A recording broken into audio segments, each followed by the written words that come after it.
Think about this for a second. You pass your major compliance assessment on a Tuesday. Your dashboard is green, everyone is celebrating. But then by Friday morning, some busy network administrator changes a single firewall rule, or maybe an employee plugs in an unauthorized wireless device. Suddenly, that green dashboard is a total lie. We call this compliance drift, and it is a massive driver of False Claims Act exposure because you are certifying a status that simply did not last past the audit day. Welcome back to CMMC Unlocked. I am Eric Marquette, and today we are going deep into the mechanics of continuous compliance. We are going to explore how to transition from a static, once-a-year check-the-box exercise to a dynamic, real-time risk management posture. This is not just a theoretical discussion, it is the absolute operational baseline for surviving the upcoming CMMC Level 2 assessments. To help us demystify this, I am joined as always by Paul Natopsky, a veteran cybersecurity architect, and Roz the Rulemaker, our resident federal regulatory expert. Paul, when we talk about this shift from point-in-time audits to continuous monitoring, what is the fundamental document that defense contractors need to look at? Yeah, Friday morning is the classic vulnerability point. As a cybersecurity architect, I see this all the time. People treat their system security plan, their SSP, as a static document. They write it once, shove it in a desk drawer, and let it gather dust. But that is a complete failure of risk management. NIST Special Publication 800-137 was built specifically to address this by maintaining ongoing awareness of information security, vulnerabilities, and threats to support organizational risk management decisions. And it does that by bridging what we call the three-tier governance model. 3 tiers. So we are not just talking about the server room here? No, not at all, Eric. It is much bigger than the server room. Tier 1 is your overall organization, the strategic level, where senior executives set the risk tolerance. Tier 2 is the mission and business processes, how the work actually gets done. And Tier 3 is the actual information systems, the technical infrastructure.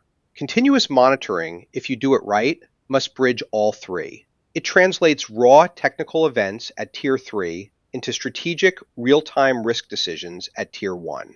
It turns a manual IT chore into a true, live, organizational discipline. Think of it as a recursive information loop. Technical data, like system logs and configuration scans, gets collected at Tier 3, but that raw data is meaningless to a chief executive. Tier 2 takes that data and applies context. It answers the question, how does a vulnerability on this specific server impact our ability to deliver on our defense contract? Then, Tier 1 uses that analyzed risk score to decide whether to authorize the system to continue operating. The strategy and risk tolerance flow from the top down, while the actual telemetry and health reports flow from the bottom up. If you break this loop, your continuous monitoring program is completely dead in the water. And if I can jump in here, from a regulatory perspective, that integration is absolutely essential. The entire architecture of continuous monitoring is built on a recursive 6-step cycle.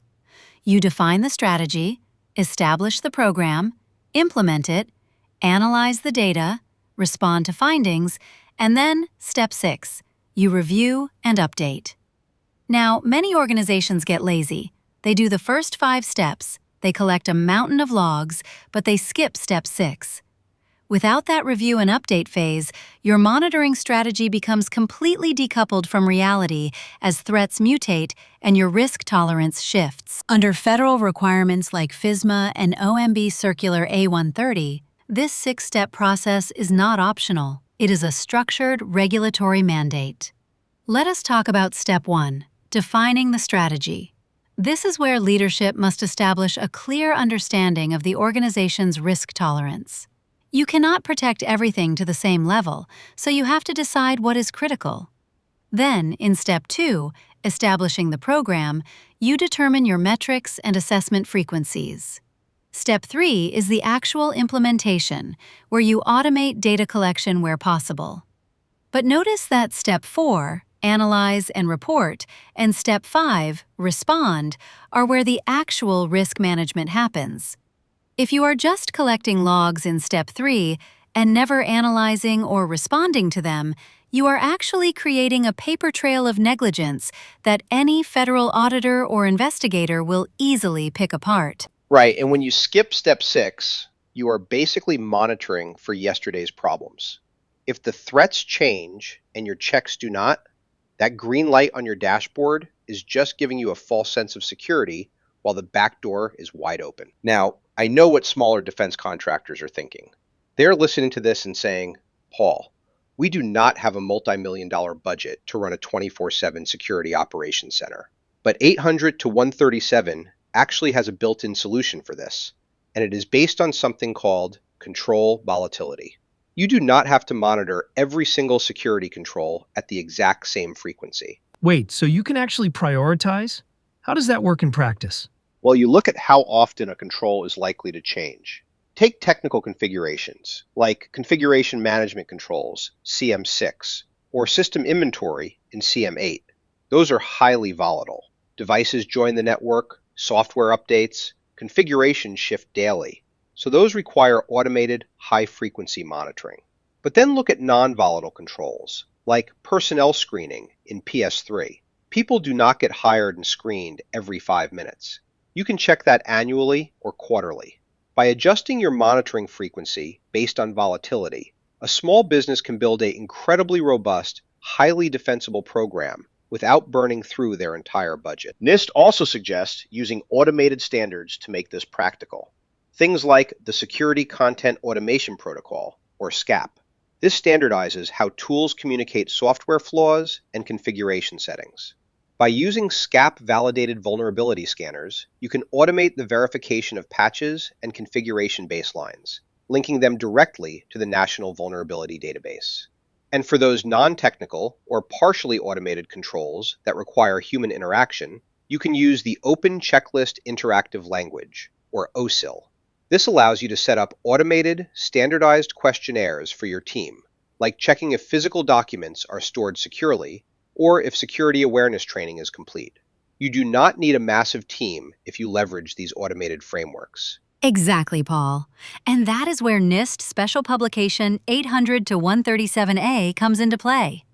This is the companion assessment guide, and it introduces a very important, highly counterintuitive design principle.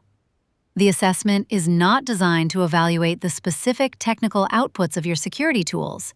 It evaluates the governance and the completeness of your continuous monitoring program itself. It is a subtle but massive distinction.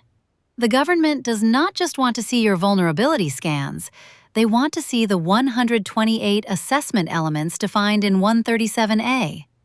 They want proof that you have a repeatable, functioning program, not just a written policy on a share drive. Another critical rule in 137A is that there is no such thing as a not applicable judgment. Under traditional control assessments, an organization might say, "Oh, we do not use external service providers, so these controls are not applicable, and we will just skip them." But 137A does not allow that. If a particular capability is not currently used, your organization-wide strategy must explicitly state that decision and explain the risk rationale. Every single one of those 128 elements must be judged as either satisfied or other than satisfied.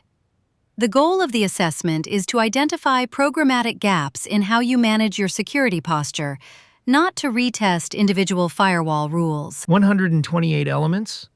That sounds like a dream for auditors, but maybe a bit of a nightmare for the contractors who actually have to prove it. It can be, unless you understand how to use what the guide calls traceability chains. These chains link different elements together across the process steps to prove systemic health. For instance, you can trace assessment element 1032, which is your high-level strategy for collecting data, all the way to element 6013, which is the programmatic review showing how that collected data actually updated your strategy. When you can show an auditor that physical, documented trace, you are not just showing them a spreadsheet, you are showing them a living, breathing program. That documented chain becomes your absolute administrative shield during a rigorous CMMC audit. Let us paint a picture of how this works during an actual CMMC assessment. An assessor walks in and asks, "How do you manage your metrics?" If you show them a single, disconnected spreadsheet of vulnerability scans, they will immediately start looking for gaps.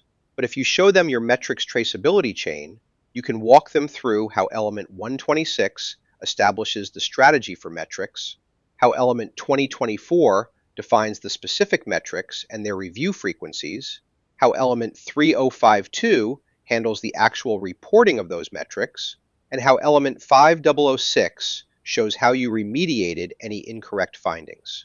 You are demonstrating complete control over the entire life cycle of your data. That is what assessor independence and program robustness are all about. It is the difference between handing over a dead piece of paper and showing them a functioning machine. So as we wrap up this quick take, the real question for everyone listening is pretty simple.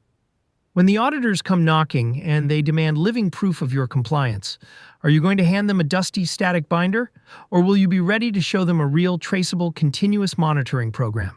I know which one I would want to have ready. Always focus on the mission. Keep monitoring and stay secure. And stay compliant. See you next time.